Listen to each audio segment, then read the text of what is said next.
ტექნოლოგიები ერთ-ერთ მნიშვნელოვან როლს თამაშობს ღია ბანკინგის განვითარებაში. ამ პროცესში ფინანსური ინსტიტუტები აპლიკაციის პროგრამირების ინტერფეისების მეშვეობით მომხმარებლის ფინანსურ მონაცემებზე კონტროლირებულ და უსაფრთხო წვდომას აძლევენ. ტექნოლოგიურ გადაწყვეტილებას კი ტექ კომპანიების თავაზობენ. სწორედ ამიტომ მნიშვნელოვანია, როგორ ვითარდება ქვეყანაში IT სექტორი, რა მიღწევები და გამოწვევებია ბაზარზე. მით უმეტეს მაშინ, როდესაც ამერიკის შეერთებულ შტატებში, კონკრეტულად კი სან-ფრანცისკოში, როგორც ვთქვი, საქართველოს პირველი ტექნოლოგიური ჰაბი იხსნება. როგორია მზაობა და მოლოდინი ამ ინტეგრაციის პროცესში, ჩვენ სტუმართან თორნიკე თოხაძესთან, ინფორმაციული ტექნოლოგიების ასოციაციის თავმჯდომარესთან ერთად ვისაუბრეთ. მოგესალმებით. მოგესალმებით. სიამოვნებით გენთ მაყურებლისთვის ვამბობ თორნიკე თოხაძეს, იმიტომ რომ თუ ვინმე ეს მიმართულება იცით სწორედ თქვენ და ამიტომ ძალიან იმედი მაქვს, რომ ძალიან საინტერესო საუბარი გამოგვივა.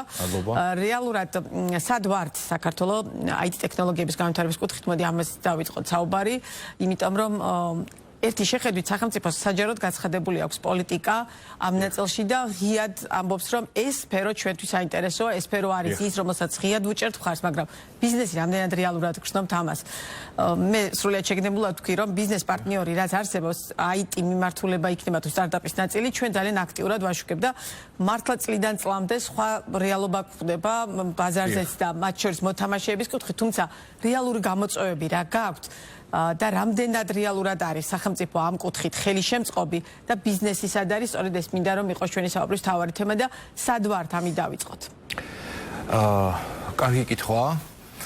ვინაიდან პირდაპირი პასუხი ამ კითხვაზე არის, რომ ვართ დიდ კონკურენციაში, როგორც გლობალურად, ისე უახლოეს სამეზობლო მიმართულებით.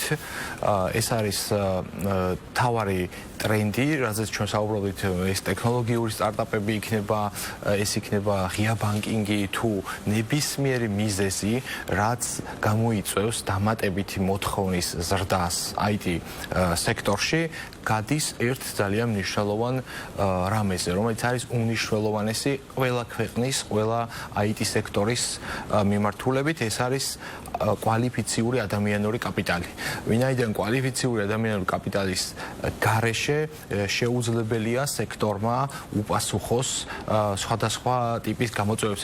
ამ გამოწვევების მიზეზი, რომელიც გაზრდის მოთხოვნას, იქნება საკანონმდებლო რეგულაცია, იქნება ტექნოლოგიური ცვლილება, იქნება სხვა ბაზრის მიწოდების, ასე ვთქვათ, სტრუქტურიდან გამომდინარე გაზრდილი მოთხოვნა, ყველა შემთხვევაში გავდივართ ერთ უმნიშვნელოვანეს ფაქტორზე და ეს გახლავთ კვალიფიციური ადამიანური კაპიტალი. აი სახელმწიფოს ნაწილი, სადაც ახსენეთ, აქ ყველაზე მნიშვნელოვანი არის ადამიანური კაპიტალის გათვლა და ამ მხრივ რომ მიყვეთ, თავარი პრობლემა არის ადამიანური კაპიტალი.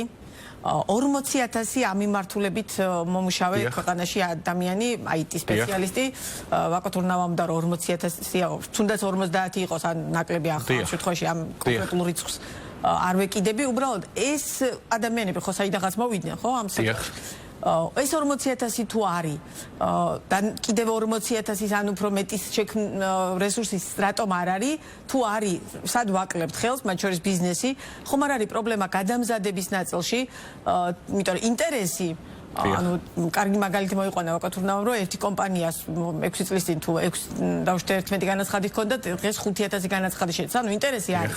მაგრამ რეალურად სახელმწიფოს და მათ შორის კერძო სექტორის, იმიტომ რომ მარტო სახელმწიფოსი არა, კერძო სექტორის პრობლემაც ხომ არ არის, რომ ადამიანებს უნდათ, მაგრამ ეს ცოდნა უნდა შეითვისა, ხო, სამწუხაროდ ბოლო წლებში გაჩნდა, ხო, თუნდაც საუნივერსიტეტო მიმართულებით ამ ნაწილში განათლების მიღების შესაძლებლობა, ანუ რეალურად იქნებ თქვენი პრობლემაა.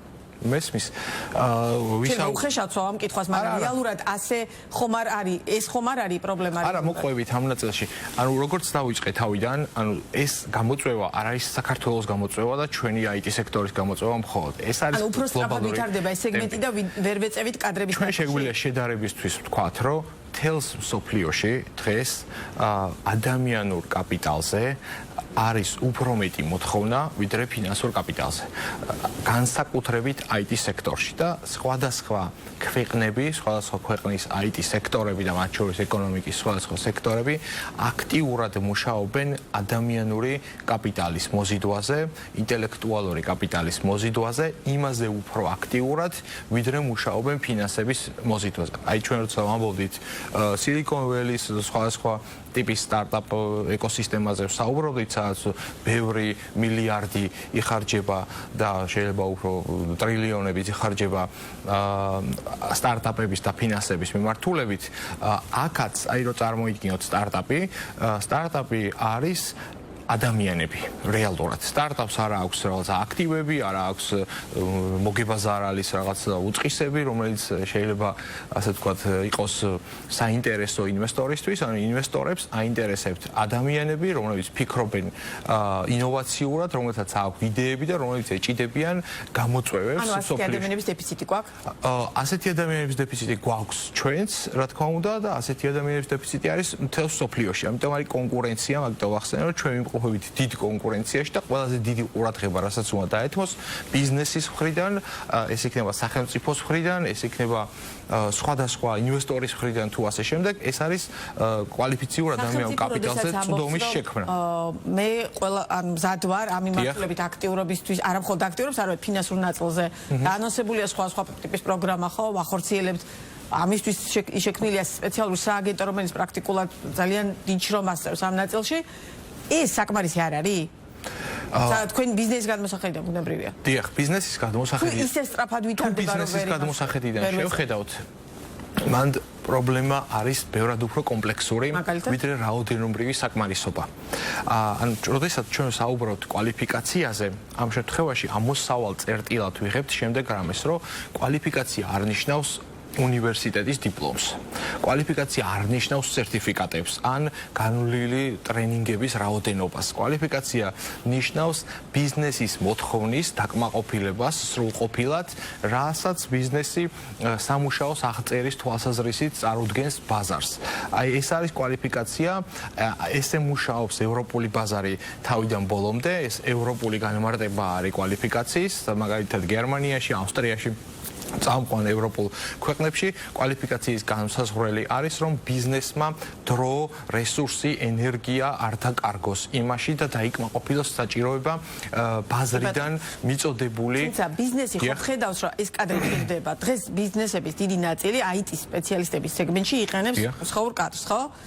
ну, ყოველ შემთხვევაში საგრძნობლად იყენებს ეს ტენდენცია. რეალურად ბიზნესი ხო ხედავს, რომ ეს პრობლემა უდგას. ბიზნესს არ შეუძლია, რომ ეს ამ ნაწილში დაუშვათ გადამზადების სხვა ტემპი აირჩიოს? ასოციაციის სტრატეგია სამი ძირითადი მიმართულებისგან შედგება და პირველი ამ მიმართულებაში განსაზღვრული გვაქვს წვდომა კვალიფიციურ ადამიანურ კაპიტალთან, მეორე წვდომა ფინანსებთან და ბაზრებთან.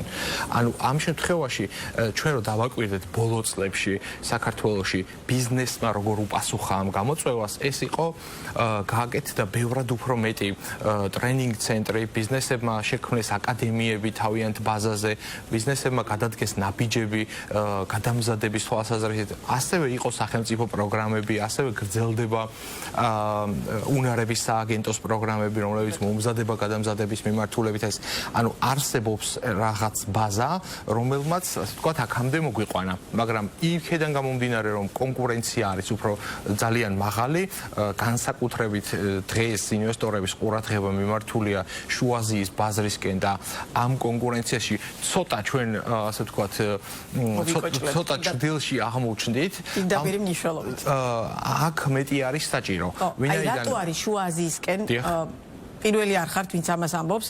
ამ ეთერშიც და ზოგადად ძალიან ბევრი თქვენი კოლეგისგან მომისმენია, რომ ჩვენთვის საინტერესო არის სწორედ შუა აზიის ქვეყნები და მით უმეტეს საინტერესოა ეს დაუშვათ იგივე მსხვილი ინვესტორებისთვის, თუნდაც ესეთი განვითარებული ამ ნაწილში ქვეყნები და ჩვენ რატომ ვერ შევძელით ამის შეთავაზება?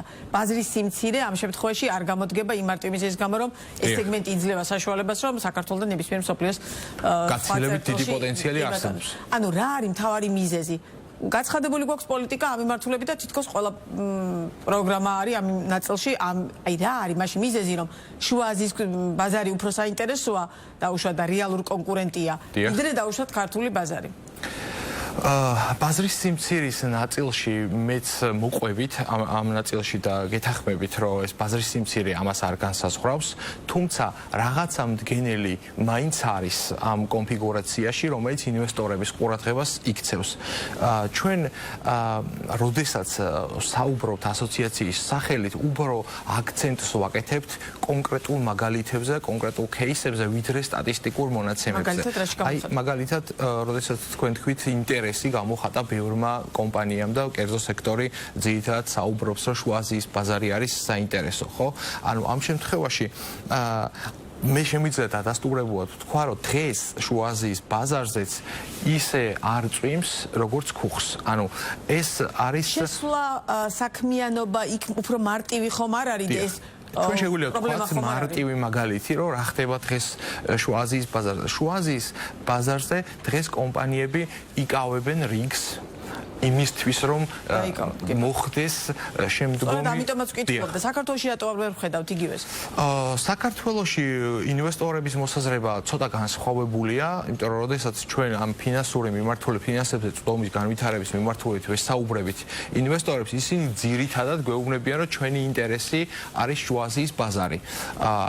ამიტომ იმიტომ რომ საქართველოში საფინანსო სექტორის თანამშრომლობის ნაწილში გარკვეული პრობლემები არსებობს და ფინანსებზე წვდომა ერთ-ერთი გადაულახავი ნაწილი დარჩა და უშუალოდ იგივე ფინანსური IT ტექნოლოგიების ფინანსებზე წვდომაც შუა აზიის ბაზარზე რეალურად არის ინვესტორების საფუძველზე ხდება, ხო? ანუ შუა მაგალითად უზბეკეთმა მოახერხა გაცილებით ბევრი ინვესტორის მოზიდვა, გაცილებით დიდი ინტერესის მიპყრობა ყურადღების თავისი შეთავაზებებით, ხო? ანუ უზბეკეთმა აქცენტი გააკეთა ასევე ადამიანურ კაპიტალზე, იმიტომ რომ უზბეკეთში ბევრად უფრო ჭირს ადამიანური კაპიტალი IT მიმართულებით. მე გეტყვით სტატისტიკურ მონაცემს მაგალითად, რომელიც შეიძლება გამოგვადგეს, რომ 400-მდე უნივერსიტეტში 150,000 სტუდენტი სწავლობს და საქართველოში, რომელიც უზბეკეთზე 10 ჯერ პატარაა, სწავლობს 140,000 სტუდენტი.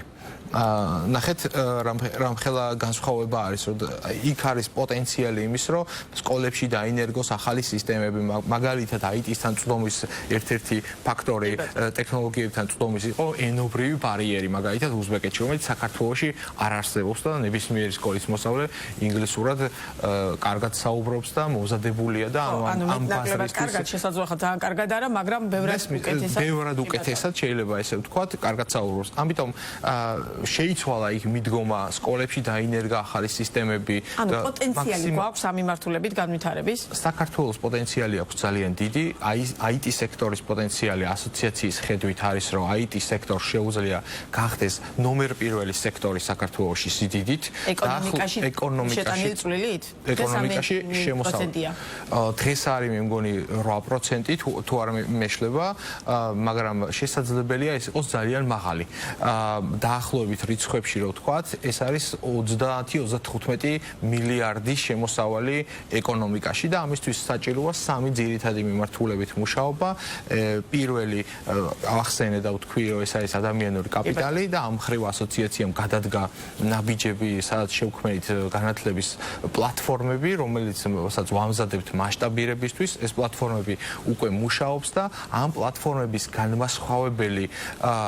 მთავარი განმასხვავებელი დღევანდელი საგანმანათლებლო სისტემებისგან არის ის, რომ ბიზნესის შექმნილია თავიდან ბოლომდე. ანუ ეს კერძო კაპიტალით განხორციელდა, აქ არ იყო ჩართული სახელმწიფო, არ იყო ჩართული დონორები, არ იყო ჩართული სხვადასხვა ტიპის ინვესტორები. ეს იყო ბიზნესები, რომელსაც ჰქონდათ საჭიროებები, ბაზარზე ვერ აკმაყოფილებდნენ ამ საჭიროებებს, ვერ პოულობდნენ შესაბამის კანდიდატებს და შეიქმნა სპეციალიზირებული პროგრამები, სადაც გადაწყდა ეს საკითხი. ინტერესი იყო, ანუ ხო, როდესაც აი ინტერესთან დაკავშირებით, როდესაც ინვესტიციას ახორციელებს უკვე კომპანია წინ მსწრებად პროგრამების განხორციელებაში, აქ უკვე ინტერესის საკითხი პრაქტიკულად გადაწყვეტილია, ვინაიდან მათ ფული გადაიხადეს, ჩადეს ამ პროექტების განხორციელებაში და შედეგებს უკვე იღებენ. ანუ ეს არის თავარი, ამიტომ განვითარების თვალსაზრისით capacity, ასე ვთქვათ, კიდევ უფრო დიდი არის მოცულობა, რომელიც ჩვენ შეგვიძლია შევთავაზოთ ტექნოლოგიურ კომპანიებს, შევთავაზოთ ინვესტორებს, ამიტომ ფოკუსი უნდა იქნას გადატანილი ადამიანური კაპიტალის განვითარებაზე და შემდეგ უკვე მოხდება აი ამ ინვესტორების უფრო ხარისხიანი ინტერესის ყურადღების ცენტრში მოხვედრა. ვინაიდან კიდევ ერთხელ მინდა გავიმეორო, რომ ფინანსურ კაპიტალზე წვდომის ნაწილი არის დღეს უფრო ხელმისაწვდომი და მარტივი გლობალურად, ვიდრე კვალიფიციურ ადამიანურ კაპიტალზე. დაახლოებით მაგალითად რა პერიოდში, რამდენ წელიწადში ფიქრობთ, რომ იქნება შესაძლებელი საქართველოში ისეთი მასშტაბით დავუშვათ ისეთი რაოდენობის კადრების ყოლა, რომ რეალურად ეს პრობლემა, რასაც ადამიანური კაპიტალის ნაწილში დღეს რეალურად ხედავთ, ეს იყოს მეტნაკლებად აღმოფხრილი. ანუ 40,000 რა პერიოდ შეიძლება გახდეს 80 ან დავუშვათ 100,000. გეტყვით, აი მაგაზე ძალიან ან რამდენი ადამიანი საჭირო, რამდენი ადამიანი შეიძლება ჩავთვალოთ საკმარისად, რომ თქვათ, რომ IT ტექნოლოგიების მმართველები ჩვენ IT სპეციალისტები 100,000 ადამიანი არის საჭირო იმისთვის, რომ სექტორმა გამოიმუშაოს დაახლოებით 100 მილიარდი. ანუ ჩვენ საუბრობთ, რომ 30 შეუძლია 100 მილიარდის გამომუშავება? რა თქმა უნდა. მაგრამ ეს ხანგრძლივადიან პერიოდში და ჩვენ საუბრობთ მოკლევადიან პერიოდზე, როდესაც აი რო ავიღოთ მაგალითად ერთი პატარა ქალაქის მაგალითი, ვთქვათ, ფრანკფურტის, ხო? ანუ ფრანკფურტი არის გერმანიაში ქალაქი, ახლა ჩვენ გერმანიას არ ვედრებით, მაგრამ 2500 სადაც არის 2500 connected network-ი, ანუ ურთიერთდაკავშირებული ქსელი. აი მაგალითად როგორიცაა T-Mobile, როგორიც არის მაგალითად Vodafone, France Telecom და ასე შემდეგ. ანუ ეს არის კვანძი ევროპაში, ევროპის ცენტრალურ ქვეყნებში, საიდანაც საქართველოში ეს შესაძლებელია? რა თქმა უნდა, თავარი ინტერესი, რომელიც დღეს საქართველოს მიმართ შეიძლება მსოფლიოში არსებობდეს მსხვილი ინვესტიციების თვალსაზრისით, ეს არის რომ საქართველოზე გაიაროს ტრაფიკმა, ინტერნეტ ტრაფიკმა, რომელიც მოხდება დატა ცენტრებში და ამით მოხდება დასავლეთიდან აღმოსავლეთით ტრაფიკის გადასროლა, რაც უზრუნველყოფს. შავი ზღვის ქვეშ აი ამ ბოჭკოვანი კაბელის გატარების შემთხვევაში ჩვენ კიდევ უფრო მეტი რესურსთა შესაძლებლობა გაგვიჩნდება? ეს შეიძლება იყოს არა მარტო შავი ზღვა, მაგრამ ძირითადი მიმართულება არის შავი ზღვა, ეს არც ისე დიდი მოცულობის ინვესტიციაა, დაახლოებით $100 მილიონ არის საუბარი, რომ შავ ზღვაში მეორე დამატებითი კაბელი ჩაიდოს, ასე ვთქვათ, და მეორე ლინკი გქონდეს ევროპასთან. ეს იძლევა გარკვეულ გარანტიებს პროვაიდერებისთვის, ვისაც უნდა შუა აზიის ბაზრის ათვისება, ეს არიან მსხვილი IT კომპანიები, მსხვილი ტექნოლოგიური კომპანიები, Google, Microsoft-ი, სხვა შეგვიძლია ჩამოთვალოთ, Oracle და ასე შემდეგ და მათ ის დიდი ბაზარი რაოდენობრივად, რომელიც გახლავთ შუა აზიაში, მათთვის არის საინტერესო, ვინაიდან ბუმი იქ უნდა მოხდეს, ჯერ კიდევ პროცესშია, ეს ძალიან საწყისი ეტაპია, ამიტომ საქართველოს პოტენციალი, ყველაზე დიდი პოტენციალი, რომ IT სექტორი განვითარდეს, ლოკალურად უკვე შეიქმნას მონაცემთა ბაზები, დატა ცენტრები და ასე შემდეგ, მდგომარეობს აი ამ კომპონენტში, მაგრამ მეორე ეს ინფრასტრუქტურული ნაწილია და მეორე ნაწილი ეხება ისევ ადამიანებს, რომ რაც შეიძლება მეტი ადამიანი სკოლის ასაკიდან ჩაერთოს უკვე სკოლებში, უნდა დაინერგოს სხვა ტიპის პროგრამები, საიდანაც ჩვენ წელიწადში დაახლოებით 5-6 ადამიანის, ასე ვთქვათ, უკვე შემზადებული ადამიანის მივაწვდით ბაზარს. მინდა რომ თქვენს კითხოთ იმის გამო, რომ ტექნოლოგიების უკავშირდება და ამ ტექნოლოგიური განვითარების ერთ-ერთი ნაწილია ღია ბანკინგის სისტემას გადასვლა. რეალური ამოქმედება უბრალოდ იმიტომ რომ ის დანერგილია. რეალურად თქვენი გადმოსახედიდან რამდენად არის ღია ბანკინგი ის მიმართულება და ის სისტემა, რომელიც საქართველოში აუცილებლად განსახორციელებელი გვაქვს, რადგან ვალდებულება გვაქვს აღებული, თუმცა რეალურად შედეგიანობის თვალსაზრისით შეიძლება წარმატებული აღმოჩნდეს. მე ვახსენე გაცემის პირველ ნაწილში ის აჟიოტაჟი, რომელიც მოყვა ამ ღია ბანკინგის სისტემაზე საუბარს, იმის გათვალისწინებით, რომ ის ერთგვარი ალტერნატივა და კონკურენტად შეიძლება იყოს განხილული დღეს მოქმედი საგადამხდელო სისტემების ვიზა სისტემა Mastercard-ის და სწორედ ამას მოყვა გარკვეული აჟიოტაჟი. მაყურებლისთვის თქვენი გადმოსახედით ღია ბანკინგი რა სისტემაა და რამდენად არის ამის საჭიროება დღეს საქართველოში? ვიდრე უსმენდი წინა სტუმარს, მან გამოიკვეთა ორი ძირითადი საკითხი, რაც მაყურებლისთვის და საზოგადოებისთვის ალბათ საინტერესო იქნება და ძალიან სიღრმეში მე ვერ შევალ ღია ბანკინგის რაღაც დეტალებთან დაკავშირებით, ვინაიდან ჩვენი ასოციაციის ფარგლებს ცდება, მაგრამ მე გეტყვით ზოგადად განსხვავებას, რომ 2020 წელს იქნა მიღებული დებულება, საიდანაც დაიწყო ღია ბანკინგის მოქმედება საქართველოში და ამან გამოიწვია გარკვეული ფინტექ კომპანიების განვითარებაც, იქ ბანკებმაც დაამატეს სერვისები, შეიქმნა ახალი გარემო ამ მიმართულებით. ეხლა ჩვენ საუბარი გვაქვს ორ რამეზე. ერთი იყო, რაც მედიით გავრცელდა და ასევე ეროვნული ბანკის ვიცე-პრეზიდენტმაც გააკეთა განცხადება, რომელიც წავიკითხე, ეს ეხებოდა ღია ბანკინგის განვითარებას ეროვნული ბანკის მეთვალყურეობის ქვეშ და მეორე საკითხი ეხებოდა ასევე ბანკს თქვა, რომ არანაირი ვიზას და მასტერკარდის რეალურად გასვლას საუბარიც კი არ არის, უბრალოდ ეს არის სისტემა და ის ვალდებულება, რომელსაც ვავითარებთ იმის გამო, რომ ნაკისრი გვაქვს და ანუ რეალურად საქართველოში ღია ბანკინგი მოქმედებს, ამისი დებულება საკანონმდებლო მაცნეზე არის 2020 წლის 1 ნოემბერს თუ არ ვცდები ატვირთული და მაქედან უკვე ძალაშია. შესაბამისად ორ ნაწილად იყოფა ეს კითხვა და ეს საკითხი ზოგადად ორი მდგენელისგან შედგება, რომ ეროვნული ბანკის ქვეშ განვითარდეს ღია ბანკინგი და ამ რეგულაციით იმართოს, თუ დარჩეს ესე იგი კერძო სექტორის მმართველობის ქვეშ და განვითარდეს ეს მიმართულება. იქ იყო ამ ორ საკითხზე იყო ძირითადად საუბარი და მაყურებლისთვის, რომ ეხლა არ ინერგება რეალურად ღია ბანკინგი, ეს უკვე დანერგიის სისტემა არის და რაღაც დოზით მუშაობს და შესაძლებელია განვითარდეს ან ესე და სხვა მოსაზრებები იყო ბანკის ქვეშ. ძალიან დიდი მადლობა თორნიკე თოხაძე იყო ბიზნეს პარტნიორის პირდაპირ ეთერის სტუმარი, წარმატებებს გისურვებთ.